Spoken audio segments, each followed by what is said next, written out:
Hello అందరికీ. Bread omelette అందరూ చేసుకుంటారు. కానీ అదే బ్రెడ్, ఎగ్, వెజిటబుల్స్ ఇలా డిఫరెంట్‌గా ఈ రెసిపీని ఒకసారి ట్రై చేయండి. డెఫినెట్‌గా అందరికీ నచ్చిద్ది.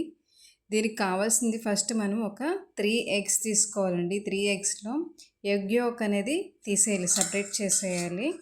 ఈ 3 ఎగ్ యోక్స్ కూడా మనం సెపరేట్‌గా తీసేసుకోవాలి. అండ్ ఇది ఎగ్ వైట్‌లో మనం బ్రెడ్ ఉంటుంది కదండి, ఇలా మిల్క్ బ్రెడ్ అన్నా, నేనైతే మిల్క్ బ్రెడ్ వేస్తాను. మీరు బ్రౌన్ బ్రెడ్ కావాలంటే బ్రౌన్ బ్రెడ్ వేసుకోండి. ఈ ఎగ్ వైట్లో ఈ బ్రెడ్ని మనం స్మాష్ చేసి వేసుకోవాలి. అస్సలు ముక్కలు అనేది అస్సలు ఉండకూడదు, బాగా స్మాష్ చేసేయండి బ్రెడ్ అనేది. ఈ ఎగ్ వైట్లో మనం బాగా కలుపుకోవాలి. ఇదైతే చాలా త్వరగా అయిపోద్దండి. బ్రేక్ఫాస్ట్గా అన్నా తినచ్చు, లేదంటే స్నాక్గా అన్నా తినచ్చు. ఇందులోనే మనం చిల్లీ పౌడర్ లేదంటే పెప్పర్ పౌడర్ వేసుకోవచ్చు. ఇది వేసుకొని బాగా కలుపుకోవాలండి. ఎలా అంటే ఒక పిండిని మనం ఎలా కలుపుకుంటామో అలా కలపాలి. ఉండలు అనేది అసలు ఉండకూడదండి.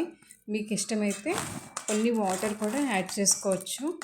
నేనైతే ఇందులో వాటర్ ఏమి యాడ్ చేసుకోలేదు, ఎందుకంటే ఎగ్ వైట్ నాకు సరిపోయింది కాబట్టి. ఇందులో నేను వెజిటేబుల్స్ వేస్తాను. ఆనియన్, క్యాప్సికమ్, టొమాటో, కరివేపాకు వేస్తున్నాను. మీ దగ్గర క్యారెట్ అంటే క్యారెట్, కొత్తిమీర అంటే కొత్తిమీర వేసుకోండి. టేస్ట్ అయితే చాలా బాగుంటుందండి. వెజిటేబుల్స్ వేస్తేనే టేస్ట్ చాలా బాగుంటుంది. టొమాటో మాత్రం అస్సలు స్కిప్ చేయొద్దండి. నేను ఇవన్నీ వెజిటేబుల్స్ వేసి మళ్ళీ బాగా ఇక్కడ మీరు మిల్క్ బ్రెడ్ వేస్తే కొంచెం సాల్ట్ కూడా యాడ్ చేసుకోండి. నేను అది చూపించడం మర్చిపోయాను. ఇలా బాగా కలుపుకోవాలండి. బాగా థిక్గా ఉంటే కొంచెం వాటర్ వేసుకుని కలుపుకోవచ్చు. నెక్స్ట్ ఒక ప్యాన్ తీసుకుని బటర్ లేదంటే గీ వేసుకోండి. ఆయిల్ అసలు వేయకండి. గీ బటర్తోనే టేస్ట్ అనేది చాలా బాగుంటుంది.